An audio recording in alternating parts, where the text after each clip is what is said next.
vamos a entrar en materia. Agradecemos mucho la presencia de la señora ministra, que nos acompaña a todos los eventos que organizamos. Vamos a aprovechar ahora para entrar en materia, como decía, y presentar el informe y las conclusiones principales. Para ello, pues tenemos la suerte de contar con Victoria Fraguas, por favor, socia de TMT de EY, que han sido los principales escritores y investigadores de este informe, Miguel Ángel Turrado, director general de HP SCDS, Magí Almiray, director de SM, de la editorial SM, de la parte de negocio digital, y Reyes Escolano, directora de la Fundación Transforma España. Muchísimas gracias. Bueno, muchas gracias Alicia, gracias a todos por vuestro interés. Da gusto ver que se llena la sala. La verdad es que tenemos la suerte de tener un presidente, Eduardo Serra, que en todas sus intervenciones da las claves de lo que está pasando, ¿no? Yo recuerdo hace unos meses en su intervención, cuando se presentó el estudio sobre mujeres y economía digital, que dijo una frase que a mí me parece que es la clave de la situación, y es: el mundo se está transformando y hacen falta los profesionales que lo transformen. Hoy ha dado otra, esta de perdimos las revoluciones industriales. No podemos permitirnos el perder la revolución digital. Entonces, para no hacerlo, desde luego, necesitamos ese talento. Y hoy en día todavía nos falta mucho ese talento. El 23% de los universitarios, solo el 23%, estudian hoy en día ingeniería, ¿no? 5 puntos menos que en el resto de Europa. Y esto es un hándicap importante, sobre todo si pensamos que, según un estudio de Manpower, en los próximos años el 80% de los puestos que se van a crear van a ser en competencias digitales. Y además el mayor problema, como se ha dicho antes, si esto es en el ámbito de las mujeres, o si nos focalizamos en el tema femenino, donde solamente en determinadas escuelas se roza el 15, el 16, en algunas solamente el 10%. No hace falta hacer mucha matemática para ver si hacemos el 10% de un 80% de puestos que se van a crear, la brecha de género va a ser muy grande, ¿no? Pero el otro problema es la paradoja de un país donde el principal problema es el paro, donde, según el CIS, el 61% de la gente opina que es el principal problema. Las empresas no encontramos profesionales. El 72% de las empresas tenemos problemas para encontrar estos profesionales. Sin ir más lejos, yo puedo hablar del caso de HP. Hoy, día 24 de septiembre, tenemos 144 puestos abiertos en España, solo HP. Y tardamos de media 72, casi 76 días en cubrirlos. Eso en un entorno como es el mundo digital de plena rapidez es un enorme hándicap. Es un enorme hándicap también si luchamos, como en nuestro caso, por traer más inversiones al país. Entonces, dentro de este entorno fue cuando, dentro del grupo de trabajo Revolución en la Educación, vimos qué podíamos hacer, vimos que había mucha literatura escrita, que había muchas conclusiones, pero que la mayor parte de esas conclusiones del porqué de esto las habían escrito gente que ya estaba muy alejada de ese mundo de los jóvenes o ese mundo de la gente que tiene que tomar esas decisiones. Por ese motivo consideramos que era interesante darle un enfoque distinto, darle una óptica distinta, y era ver qué piensan los jóvenes de las vocaciones, por qué optan o no optan por vocaciones tecnológicas. Entonces, junto con la Fundación Transforma España nos pusimos con ello, vimos que nos hacía falta llegar a todos esos niños y niñas, a todos esos jóvenes, y eso era vital hacerlo de la mano de alguien que nos diera, primero, ese lenguaje cercano a los niños, y segundo, también toda esa llegada, en este caso, a 10.000 niños, que es el ámbito al cual lanzamos la encuesta y los cuestionarios. También la parte de la universidad.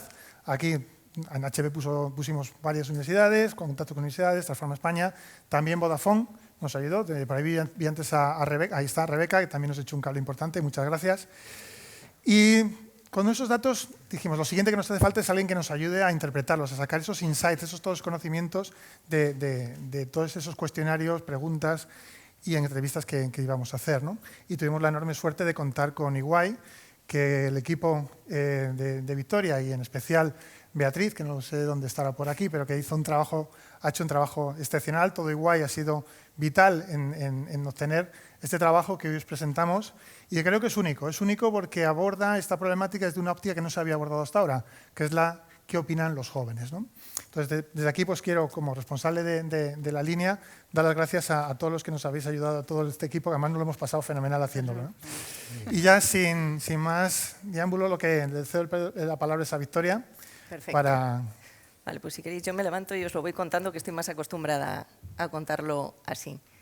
Básicamente lo que os vamos a contar es el origen del estudio. Nos hemos basado todo en datos empíricos. Gran parte de los que hemos participado aquí somos ingenieros, entonces lo que hemos tratado es de objetivizar todo lo que vamos a decir. Os vamos a contar la metodología a alto nivel que hemos utilizado, las ideas clave y recomendaciones que nos han salido y las principales conclusiones.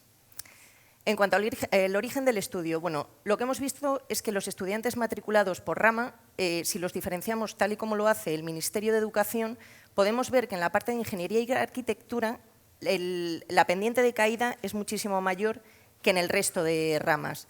Entonces, este menos 28%, además teniendo en cuenta que menos 33% es debido a la caída en mujeres, es lo que realmente nos da la razón de qué es lo que nos está ocasionando el problema que nos encontramos todos los asociados de digitales, que vamos al mercado y no encontramos gente para emplear en ciertos puestos de trabajo.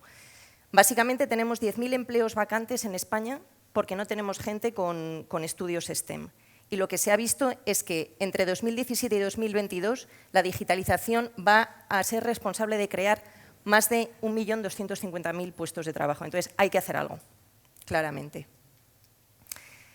La metodología que hemos utilizado, como os he dicho, es bastante empírica. Lo que vimos fue, en primer lugar, un análisis de la situación actual basado en informes que había ya de mercado y los hemos estructurado en 5 bloques. Educación primaria y secundaria, estudios universitarios, formación para la enseñanza, magisterio, las chicas en las carreras técnicas y hemos buscado también mejores prácticas. ¿Qué están haciendo otros países? ¿Qué se está haciendo que tienen mejores resultados y que nosotros podríamos copiar? En segundo lugar, un análisis cuantitativo, básicamente las bases de datos públicas que hay. Lo que hemos hecho son análisis históricos de cómo ha venido cambiando las tendencias en los últimos años para ver si estaban asociados a alguna razón social, demográfica, etcétera. En la parte del análisis cualitativo, bueno, aquí doy paso a mis compañeros, lo que se ha hecho es lanzar cuestionarios y entrevistas a un colectivo bastante grande, tanto de directores de universidad, de colegios, estudiantes, etcétera. Aquí yo creo que os puedo... Desde SM hemos ayudado en acercar la escuela al proyecto, especialmente en lo que son alumnos, profesores de primaria, de secundaria y directores de colegio. La verdad que podéis ver el volumen, es un proyecto de volumen y en el que ha sido necesario acercarnos a los colegios, digamos, de forma consensuada con ellos. Importantes grupos de colegios nos han ayudado, que están por aquí. Muchas gracias a CECE, a FERE y a otros muchos grupos de colegios que han transmitido hacia sus directores la importancia de este estudio. Y como veis en las respuestas, los directores pues encuentran muchas ideas y muchas oportunidades de mejora. Igualmente los directores lo transmitían hacia los maestros hacia los alumnos, de manera que hemos llegado pues, a un volumen significativo y hemos podido escuchar a las personas implicadas, no solo las ideas de los que conocemos esto, sino la escuela en sí misma. O sea que estamos muy contentos de este trabajo. La verdad es que es espectacular el trabajo que ha hecho SM. No ha sido fácil, desde aquí también quiero dar las gracias, que no le veía antes, pero ya le he visto ya al final, a Martín. No es fácil llegar a tantísimos niños y que respondan esta cantidad, con lo cual muchas gracias a SM y a Martín por el trabajo. La otra parte que se complementa, la parte de universidades, hemos lanzado a cerca de 50 universidades cuestionarios y entrevistas. Como decía antes, ha sido desde universidades amigas con las que trabajamos los distintos componentes de este grupo, y desde la Fundación Transforma España, HP o Vodafone. En total hemos cubierto 11 comunidades autónomas y no solamente del sector puramente tecnológico, universidades tecnológicas, sino también desde todos los ámbitos, desde temas de magisterio, temas o universidades de ciencias de la salud o incluso temas jurídicos, ¿no? Con lo cual, por eso creemos que es una visión completa de este problema desde la raíz del problema, ¿no? Desde los jóvenes. Victoria. Vale, bueno, yo creo que es importante destacar que hemos recibido respuesta de 1.411 alumnos, O sea que es muy significativo y en total respuestas de 2.198 personas a las que se les ha preguntado del colectivo. Y finalmente, bueno, pues hemos elaborado las conclusiones, o sea, cuáles eran las ideas clave que nos salían. O sea, al final lo que hemos buscado son las causas raíz de por qué está ocurriendo esto y posibles planes de acción que habría que activar para paliarlo. Vale, entonces, lo que hemos hecho es basar todo nuestro estudio en preguntando a los alumnos cuáles eran las razones por las que no elegían esta rama de ingeniería y vocaciones STEM. El 65% de los alumnos nos dicen que es por falta de orientación y conocimiento. Nos dicen, y textualmente nos dicen, no sé qué estudiar, no tengo claro en qué trabajaría después o no conozco a nadie que sea ingeniero. El 40% nos dicen que es debido a la dificultad académica y todo lo centran básicamente en las materias de matemáticas y tecnología. Y en tercer lugar, lo que hemos dicho es, bueno, como el problema en las chicas es especialmente acentuado, vamos a ver por qué este descenso en la población femenina. Entonces, en base a ello, lo que hemos ido es desarrollando cuáles son las principales evidencias, datos, etcétera, que salen de cada una de los tres bloques y cuáles son las recomendaciones que damos. En primer lugar, respecto a la falta de orientación y conocimiento, bueno, pues lo que vemos es, en base a informes, cada centro y comunidad autónoma determina los talleres a realizar y la metodología en materia de orientación. Es decir, no hay nada que esté preestablecido.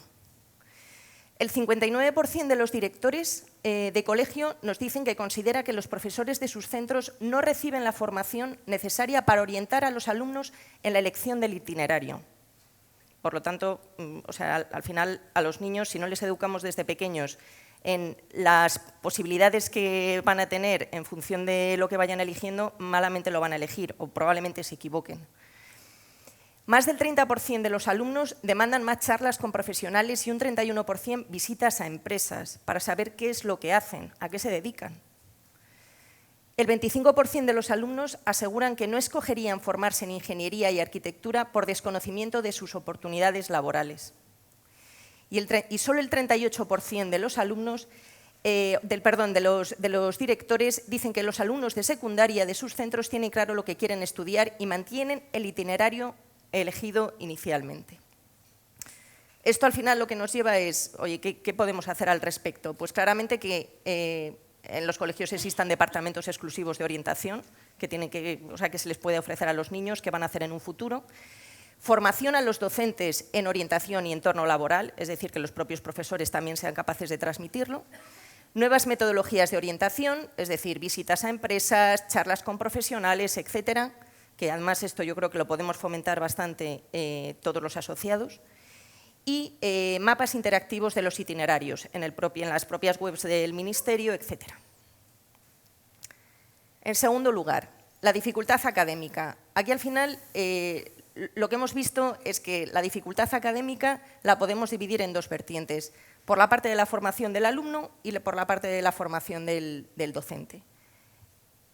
Empezando por la parte del alumno, todo ello lo hemos dividido en lo que tiene que ver con tecnología y matemáticas, porque entendemos que son las dos materias clave para la elección de este tipo de vocaciones.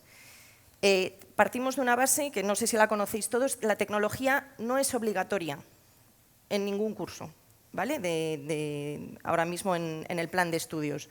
O sea, es optativa, en primaria ni siquiera es optativa, no existe, y en secundaria y en bachiller es optativa. Entonces, respecto a tecnología, ¿qué es lo que vemos? El 72% de los directores considera necesario que las asignaturas tecnológicas adquieran mayor importancia y sean obligatorias. El 47% de los alumnos considera que las ciencias computacionales deberían ser una materia transversal, de los profesores, perdón, y el 30% de los alumnos no han cursado ninguna asignatura tecnológica. Respecto a las matemáticas, el 73% de los alumnos reconoce tener dificultades para entender las matemáticas y el 46% considera que las matemáticas de primaria no se adaptaban a sus problemas del día a día. De aquí, ¿qué es lo que sacamos? ¿Qué entendemos que se debería hacer? Pues vamos, yo creo que la tecnología, lo que trasciende de esto es que la tecnología debería ser una asignatura obligatoria. incluso desde primaria. Hay casos, ciertos países, y permitidme que lo mire porque son muchos datos, hay países que tienen tecnología obligatoria desde los 10 años. El ejemplo es Estonia, ¿vale? Entonces, o sea, hay muchísimos países que sí que están promoviendo este tipo de cambios en la educación y sí que están obteniendo los resultados. Entonces, la tecnología como obligatoria desde primaria, la tecnología como herramienta transversal, es decir, que esté presente en cada una de las asignaturas, al final es del día a día. La alfabetización digital es algo que necesitamos. Estimular actividades STEM extracurriculares y, en último lugar, mejorar la formación de los docentes en lo que a matemáticas se refiere. Con ello, a donde vamos es a la parte de la formación del docente, centrándonos básicamente en los estudios de magisterio, que es lo que donde hemos ahondado principalmente. Lo que vemos es que 1 de cada 10 universidades españolas incluyen especialidades de matemáticas y o TIC. Solo 1 de cada 10. Los créditos del plan de magisterio destinados a matemáticas y OTIC son el 10-12%. O sea, ahora mismo hay especialidades en música, en inglés, pero si veis lo que tiene que ver con matemáticas o tecnología es irrisorio. El 85% de los profesores de primaria considera que necesitan más formación en TIC. Además, les parece una materia interesante en la que formarse. O sea, que es que además ellos mismos estarían interesados. Y el 59% opina que los conocimientos adquiridos en matemáticas durante la carrera no fueron suficientes. Y el 72% considera que no aprendieron cómo enseñar matemáticas a los alumnos en la carrera. ¿Esto al final qué nos lleva? Bueno, pues que debería haber más asignaturas técnicas obligatorias en los estudios de magisterio. O sea, yo creo que esto lo que requiere es que haya una modificación en el plan de estudios de magisterio. Básicamente con más asignaturas obligatorias técnicas, incrementar la oferta de especialidades en TIC y en matemáticas, porque al final, si no se les enseña a los niños desde pequeños, malamente lo van a aprender de mayores. La transversalidad de la tecnología en la carrera, lo cual les va a permitir enseñar ellos mismos de una forma transversal la tecnología dentro de las materias que impartan, y planes de formación continua para docentes. ¿Vale? Y respecto al tema de las chicas en las carreras STEM, bueno, pues lo hemos dividido el análisis en 3 bloques. Por un lado, lo que tiene que ver con la confianza, por otro lado, la orientación social y por otro lado, los estereotipos. Respecto a la confianza, lo que vemos es que las chicas reconocen tener más dificultades que los chicos para entender las matemáticas y resolver problemas.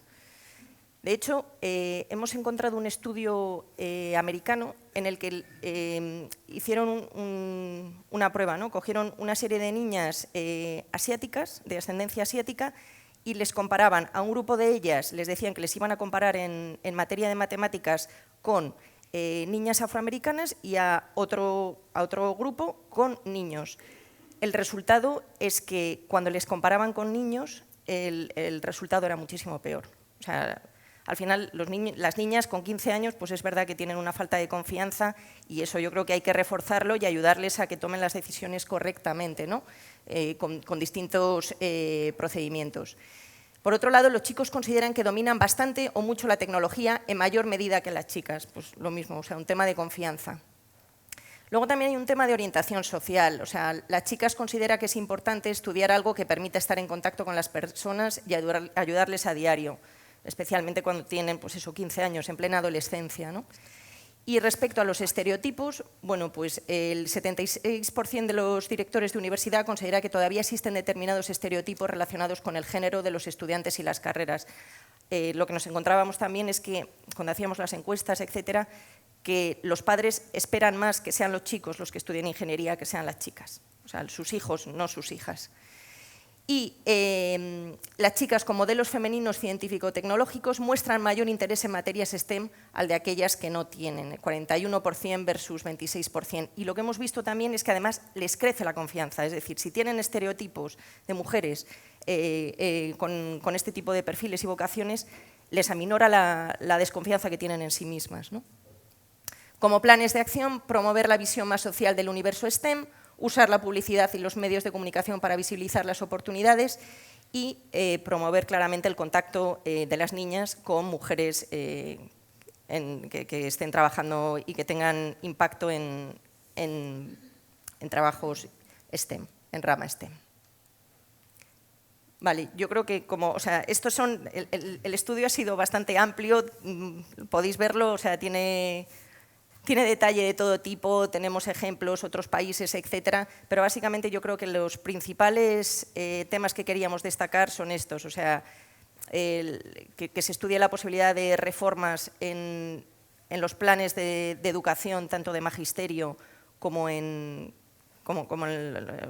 los estudios de primaria, secundaria y bachillerato con temas de tecnología, el tema de las motivaciones y que a los niños se les enseñe y se les diga qué es lo que van a poder hacer si estudian este tipo de carreras, y claramente el tema de las chicas, pues que intentemos darles ejemplos y mostrarles estereotipos de que esto no solamente, o sea, una ingeniería no solamente lo estudian los chicos, que las chicas somos súper capaces de hacerlo y de hecho somos buenas en ello. Y doy paso a mis compañeros para que cuenten las conclusiones. Con respecto al tema de las chicas, profundizar un poco más en por qué no estudian este tipo de carreras. Cuando hablábamos al principio del porcentaje de personas que estudiaban carreras técnicas y que estaba disminuyendo, en el caso de las niñas, el reparto de estudios de toda la universidad es el 55% estudian chicas, el 45% estudian chicos. Sin embargo, cuando nos vamos a ingeniería y arquitectura, el 75% estudian chicos y el 25% estudian chicas. Esa diferencia abismal es donde hemos querido profundizar porque se daba por qué sucedía, ¿no? Entonces, lo que hicimos fue, con esa información que tenemos de los datos oficiales del Ministerio sobre el tipo de estudios que realizan, más un estudio de la OCDE que valoraba la influencia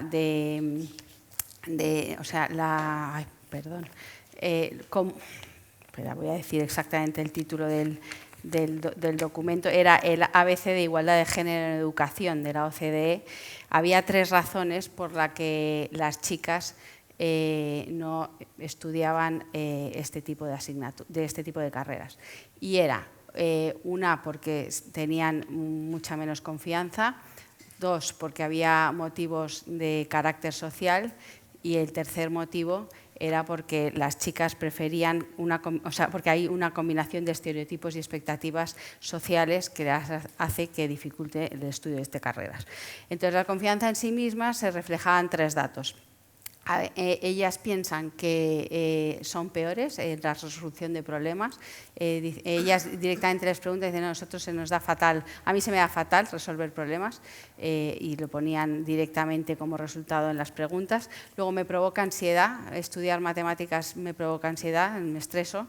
Y luego la última característica que decían era que ellas eran malas en matemáticas. Nosotras somos malas, yo soy mala en matemáticas. Entonces, nosotros, para reforzar esto que decía este estudio de la OCDE, hemos hecho encuestas a los niños de ESO, de bachillerato y de FP. Y efectivamente los resultados se corroboran, y además hemos preguntado por las matemáticas y por la asignatura de tecnología. Y en la asignatura de matemáticas les sale que los chicos se consideran que son buenos resolviendo problemas. Ellos dicen: no, nosotros somos buenos, y las chicas peores. Y en cuanto a tecnología, si se les da bien, ellos dicen que se les da fenomenal la tecnología, y las chicas dicen que no. Y luego, sin embargo, no hay ningún resultado que evidencie que eso es verdad. O sea, cuando tú analizas los resultados que tienen los chicos y que tienen las chicas, no hay nada que evidencie esa realidad. Es solamente una percepción que tienen las niñas. Entonces, ahí habría que trabajar para cambiar esa percepción que tienen las niñas sobre sus estudios, ¿no? Luego, preferencias por carreras con mayor componente social. Eso se refleja también cuando les hicimos una pregunta: ¿crees que deberías estudiar una carrera que tuviera más componente, ayudar a las personas en su día a día?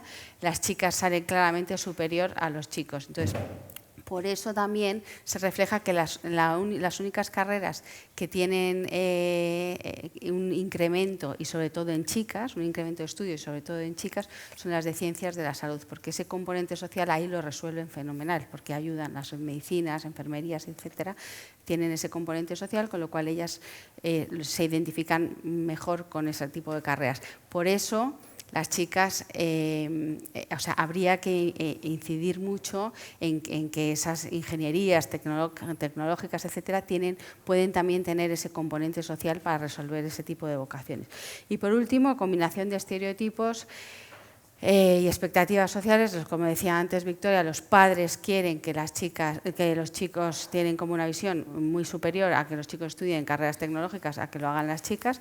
Y por otro, luego hay un estudio de Microsoft muy interesante en el que las chicas con referentes sociales de chicas que hayan triunfado en el área de la ingeniería están mucho más proclives a estudiar ese tipo de carreras. Entonces los referentes serían muy bueno incluirlos, y hay alguna organización, alguna fundación que está haciendo este tipo de ejercicio, pero sería muy interesante incrementar ese número de referentes de chicas para precisamente eso lo que termine es haciendo que las chicas estudien carreras tecnológicas. Y por último, esto demuestra que existen todavía muchos estereotipos, porque cuando además les preguntas a los directores de la universidad si existen estereotipos, la respuesta es contundente. Un 76% de los directores de universidad dice que sí existen estereotipos frente a un 24% que dice que no. Por tanto, conclusión, más autoconfianza, más referentes sociales y más orientación hacia carreras con orientación social, o más abrir los ojos hacia que ese tipo de carreras pueden tener orientación social. Y con esto las chicas seguramente que incrementarían mucho sus estudios en este tipo de vocaciones STEM. Sí. Sobre las conclusiones, un poco os contaré la conclusión 1, y es que para nosotros, para SM, que es una fundación, y una fundación dedicada a la educación, la conclusión 1 es un reto en sí misma, porque estamos hablando de que necesitamos mejorar la formación técnica a los profesores y a los alumnos. Por tanto, que tenemos que hacer llegar una formación nueva y distinta, no solo en la propia carrera de magisterio, sino después en la continuidad. Porque hoy pues ya sabéis que nos estamos formando durante toda la vida, y por tanto en la continuidad y en la formación continua de los profesores. Y a la vez tenemos que hacer llegar a los alumnos soluciones formativas en vertical y en horizontal. Es decir, necesitamos poner tecnología y poner soluciones digitales en todas las asignaturas, y este tipo de proyectos son difíciles de entender muchas veces en la escuela, porque cuando tú llegas con un proyecto transversal del mundo digital a la escuela, te preguntan, ¿este qué es? ¿De matemáticas o de ciencia?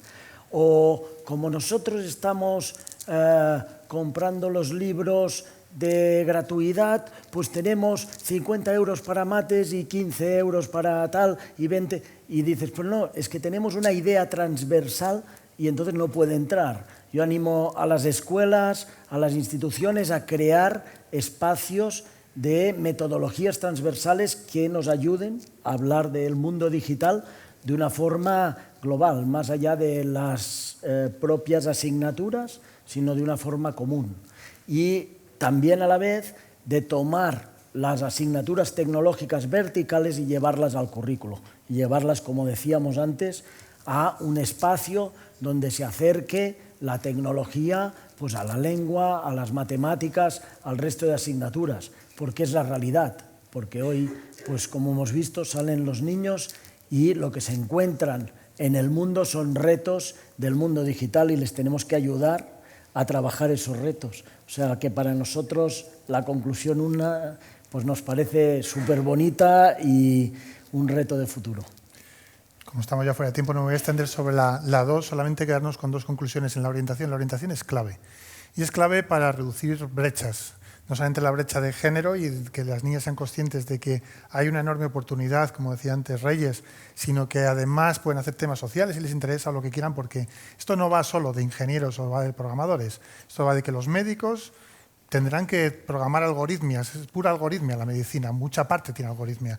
Si eres un abogado necesitarás también conocer de GDPR, de ciberseguridad o de muchas cosas, ¿no? Entonces es vital eso en cuanto a reducir las dos brechas, tanto la brecha de género como incluso la brecha social, porque no es fácil hoy en día orientar a los niños, y lo digo desde el punto de vista de un padre de niñas que están tomando ahora estas decisiones. No es nada sencillo, y no es nada sencillo para mí, que estoy metido en esto, imaginaros para otras personas, ¿no?